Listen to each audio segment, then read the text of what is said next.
Welcome to Unveiling the Essence of Wisdom, where we discuss life's issues, personal problems, psychological and social concepts, and possible solutions for how to be safe in a chaotic world. Let's talk about why people care about groups way more than they do individuals. Let's start by talking about stereotypes. We all know or think we know what a stereotype is, but do we? Well, a good definition is a widely held but oversimplified and generalized belief or idea about a particular group of people or things. That's a stereotype. You see, stereotypes can be based on various characteristics such as race, gender, age, occupation, or nationality. They often ignore individual differences within that group. While most stereotypes sometimes arise from a kernel of truth, they more often than not lead to vast misconceptions and biases when dealing with individuals. These misconceptions and biases sometimes result in unfair treatment or discrimination against said individuals based on the perceived traits of the overall group to which they belong. And whether you're white, Black, brown, Asian, man or woman, Christian, Muslim, or atheist, this has probably happened to you at least once in your life. Someone thought you should believe something that you don't. Somebody thought you were going to speak in a way that you don't. Someone thought you were different from who you are based upon the way you look.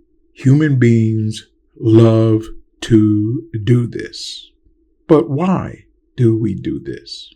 Well, humans have a natural tendency to prioritize group cohesion over individual interests. So for the cohesion of our own personal group, our brain does this little trick. Throughout human history, survival is often dependent upon cooperation within social groups for protection and for resources and for reproduction.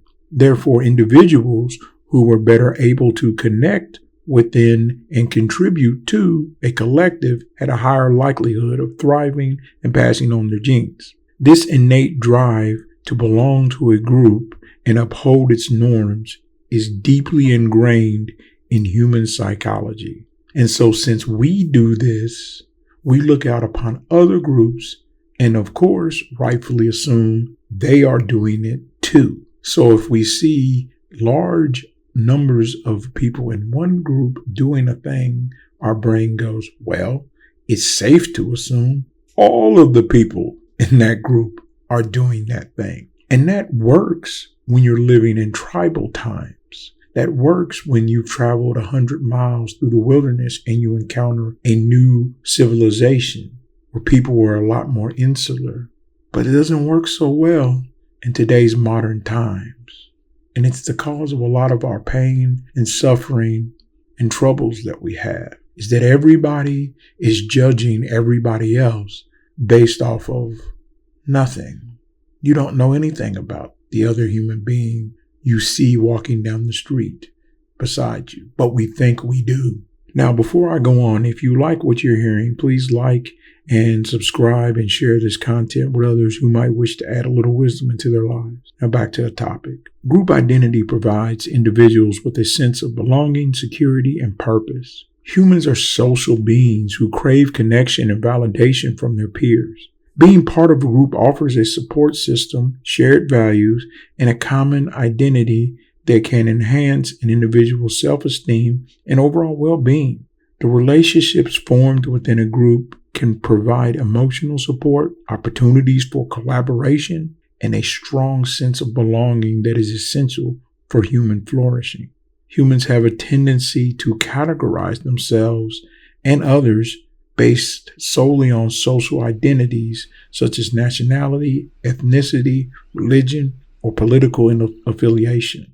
These group categorizations often lead to in-group favoritism and out-group discrimination, as individuals tend to show more empathy, trust, and cooperation towards members of their own group. Now, a lot of times people hurl these accusations at whatever group happens to be most powerful at the time. But in truth, We all do it. And this bias towards the in-group is always reinforced by social norms, cultural values, and historical legacies that shape our perceptions of the group dynamic. So what can we do about all this? This hardwired discrimination wiring in our brains. Well, we have to understand first where it all comes from.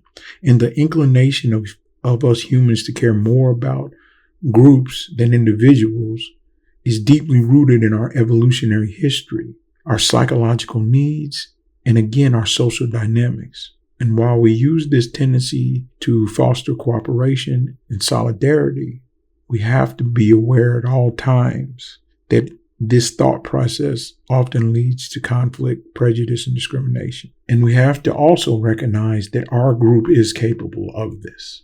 It doesn't matter who you are or what you are.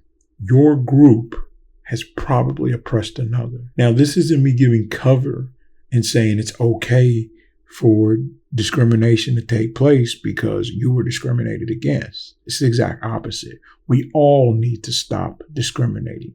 We all need to start judging individuals by the content of their character and not the color of their skin. That's what Martin Luther King said. And I think you would also agree we need to stop doing this based on religion, political affiliation, gender, or whatever you just see outwardly of a human being. We need to begin recognizing and understanding the complex interplay between individuals and their groups. This is crucial for promoting empathy, tolerance, and cooperation in such a diverse and interconnected world. Now, if you found this video helpful, please give it a thumbs up and subscribe for more content, and share your own experiences with discriminating or being discriminated against, and tell me about it in the comments below. Let's support each other in our journeys of self-discovery. And until next time, judge not unless thee be judged. Thank you for listening, and have a wise day.